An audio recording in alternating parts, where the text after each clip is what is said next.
Double J. With Tim Shield. John Frusciante, welcome to Double J. How are you? Good, how are you? I'm good. Where are you at today? I'm at an apartment that I'm renting for the time being while work is being done in my house. And how is like LA at the moment? It's fine. The pollution got better. You know, we have fires here, so the pollution was really bad because of the fires. Yeah, of course.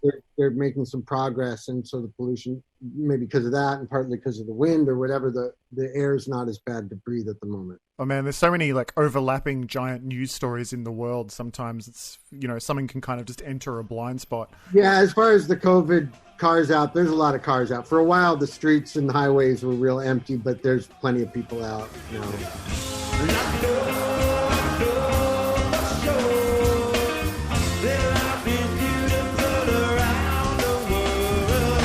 When was the last time you reckon you might have been here? The last time I played with the Chili Peppers, I guess that must have been 2007 or something. Yeah. Do you have any fond memories or anything about Australia that you really kind of, enjoyed or that you remember or think about sometimes? I remember when we went there and we toured with Nine Inch Nails at the big day out, and that was cool. Like, I got to meet Danny Lohner and Charlie Clouser, who both wound up being friends and also helping me get started developing as an electronic musician. You know, I think Danny Lohner was the first person to explain to me how you would have a drum machine playing a synthesizer. I did not know. I'd only thought you went like that on a keyboard or something. And Charlie Clouser taught me how to use a modular synthesizer. So that was nice being on tour with them. I was a big fan of them at the time, and it was cool to be able to talk to people who knew what they were talking about.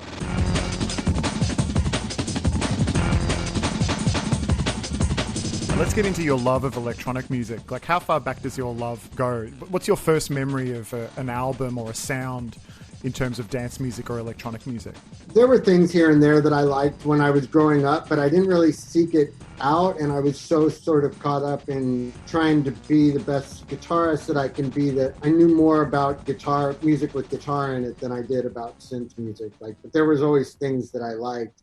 But basically, especially when I was in the Chili Peppers, because of what we were doing and the scene we were in and stuff, I just wasn't paying attention to what people were doing in synth pop and stuff, really, with a few exceptions.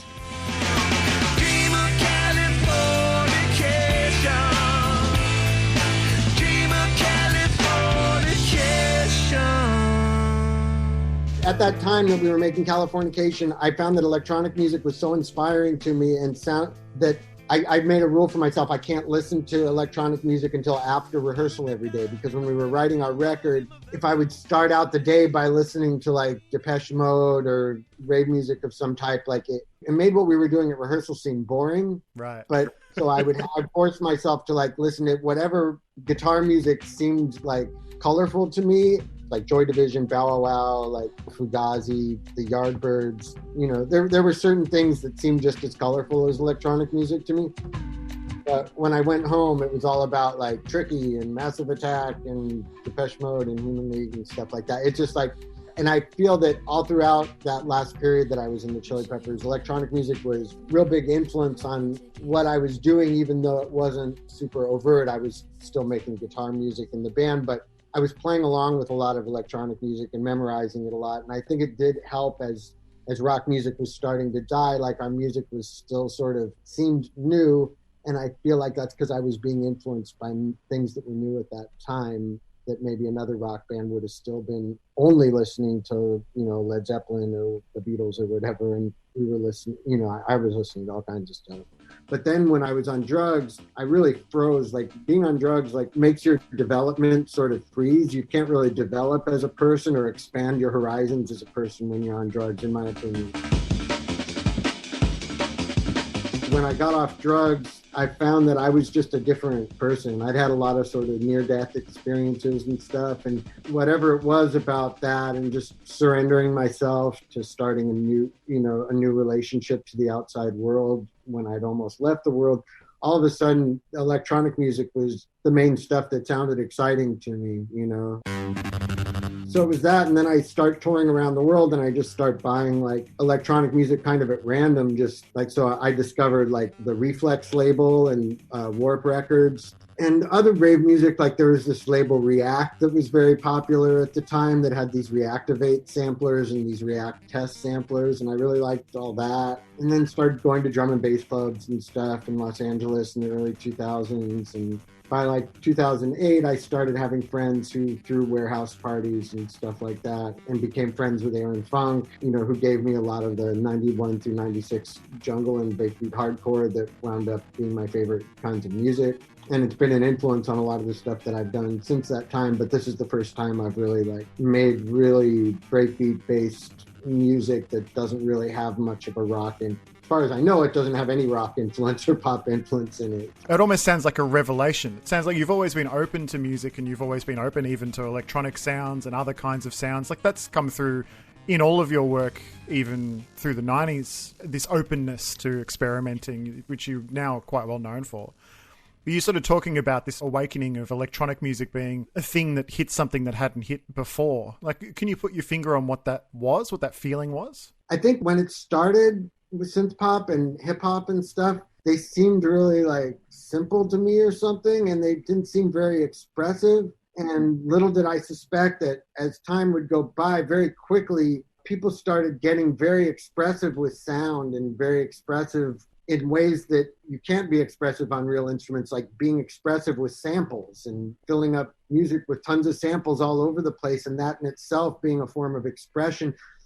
I didn't expect that at first, so I just got on my own path. But then when I discovered that, like by the late 90s, like it had come so far, there was people being expressive with sound and speed and with breakbeats in ways that it was impossible to as a musician. The conception of speed and fast tempos that comes from manipulating samples and using drum machines and stuff is so completely different than what a drummer does. Like Metallica is a great example of, Master of Puppets or whatever is a great examples of like human beings going fast, but that's very different from jungle, which is like a computer going fast.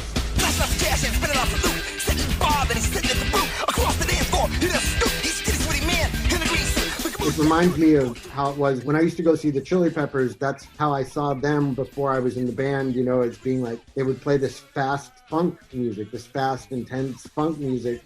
They had these songs like Skinny Sweaty Man and Black Eyed Blonde and Police Helicopter. They had these songs that were very funk, but faster than funk had ever been. And I found that very exciting at the time. And for me, that's basically what hardcore and jungle were. It was just another way of doing fast funk and kind of going beyond what a drummer was capable of doing.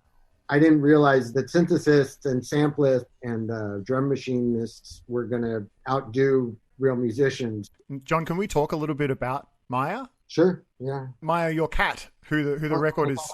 Cat. Yeah, not the album, but your beloved and sadly departed cat. Can you talk a little bit about your relationship and why you decided that you would dedicate this album to Maya? Well, she was dying when we were preparing for the release of the record, so just figured we'd turn it into a tribute to her, since it was the last full-length record that she would be around for. But she was there starting at Stadium Arcadium. She was there while I was making everything that I've done since then. So, and she particularly loved music and loved being with me while I made music and sat with me while I listened to music. And she was just basically my companion all the time, and loved laying on my stomach while I was laying in my chair practicing guitar, and would rub on my stomach while I was playing guitar, and just watch me while I make music, stick her head in the speaker. So that's who Maya was. She just really loved music, and she died a few months ago. So, it feels good to have some kind of tribute to her, and as a way of sort of helping her along and changing form into something else. Have you had the chance to spend much time with your friends in the Chili Peppers, for example, this year? It's been a really strange year, obviously.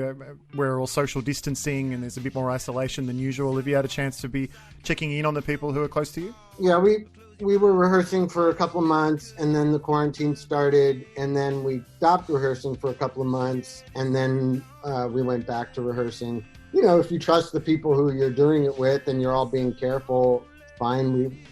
So yeah, we're moving ahead with what we're doing. We're writing new music. I mean, what are the odds that in 2021 or whenever there is a new Red Hot Chili Peppers record that there's like breakbeats and rave synths and stuff on there, John? No, can you get them in there, or you gonna try and keep them separate? I'm sure I could if I wanted to, but that wasn't the idea. Like, that's what I do on my own, and I don't know. I've tried to do some of that kind of thing myself, breakbeats, but with a rock music chord progression or whatever. I just think it's kind of cheesy, and that's not what I'm trying to do with the Chili Peppers. And the Chili Peppers, what I found exciting when I started playing with them, and I still am finding it exciting, is to just see what I can do with a guitar. Because for me, for the last 12 years, guitar is just something I practice music with, and it's not such a big part of the music that I make. So it was that idea of just how many different worlds you can pull out of a Stratocaster. Like other records, I would use multiple guitars. I'm really, so far in the studio, I've done everything that I've been doing on one guitar, and just trying to make that guitar speak in different ways, say something different in every tune. And it's just it's a musical challenge of sorts. And I am involved, with the drums in a different way than I have been. Chad and I are having an interactive thing different than we did before, because before I didn't even know the difference between a ride cymbal or a crash cymbal or something. Like now I'm a drummer in my own way, through breakbeats and drum machines. So, a lot of the drums are kind of crazier than stuff we've done before, but I'm not explicitly trying to do like drum and bass pop music. I have to ask, John, I hope you don't mind me asking, but how is it being back with the Chili Peppers? Like, how's it feeling? Did you have any kind of trepidation about it, or has it just been returning to family? Yeah, it's just returning to family. I'm extremely comfortable with those people. It was as if no time had gone by at all when we started playing, pretty much. With a couple of minor exceptions, like how Chad and I gradually got our communication together in a new way. But basically, like, we're all just as comfortable with each other as we ever were, and we just felt like that right off the bat. When you've been playing and working and making music with the same people for so long, you can't take that for granted, that kind of... My brain formed in that way. I joined the band when I was 18 years old, so I wasn't yet really an adult, and I became an adult while I was in the band. For better or for worse, I learned to be an adult from Flea and Anthony in a lot of ways. So I don't know if that was a good thing or a bad thing, but it's the way it is, nevertheless. And so I don't know, I've spent like sort of half my life in the band and half my life out of the band as things turned out. And I suppose that's what I needed to be able to keep things fresh and to not feel like I was going to become one of those people that I didn't want to ever become, who just sort of keep repeating themselves and go into get too comfortable with the rock star mentality and the rock star lifestyle, because it's one of those things you've got to fight in yourself, the ego that comes along with that. On one hand, you want to be appreciative of the people who, put you on a pedestal or tell you they love you and stuff. And on the other hand, you've got to keep your ego in check, and you don't want to go around thinking you're superior to other people or letting them make you think that you are any better than anybody else, And I find it a juggling act, and I find the ego to be a tricky opponent. When I looked at it with fresh eyes after all this time had gone by, I just think Flea and Anthony and Chad are particularly great people to be in a band with. Like, I've known other musicians, and I've seen how bad egos can fly. And as far as rock musicians go, those guys really know how to keep their feet on the ground and their heads level. And it's just very lucky for me that those were the people that I wound up having a good connection with. And so as far as playing guitar, there's nobody I'd really want to be doing it with other than the band. And luckily the chemistry is still there, and we still enjoy each other's company as human beings. Thank you so much for jumping on Double J today. Good luck with the record. Good luck with the Chili Peppers, and really hoping we get you back in Australia. It's been far too long, so hopefully at some point we can get you back here. Thanks, man. I heard a song come on, the jukebox. Music makes you. And I said, who is this? And I was hooked. There's the lasers, the dry ice, Townsend's doing the windmill. I'm 15 feet from like Keith Moon, and it was absolutely mind-blowing. I mean, he just opened this whole world that I'd never had any notion of before. Double J.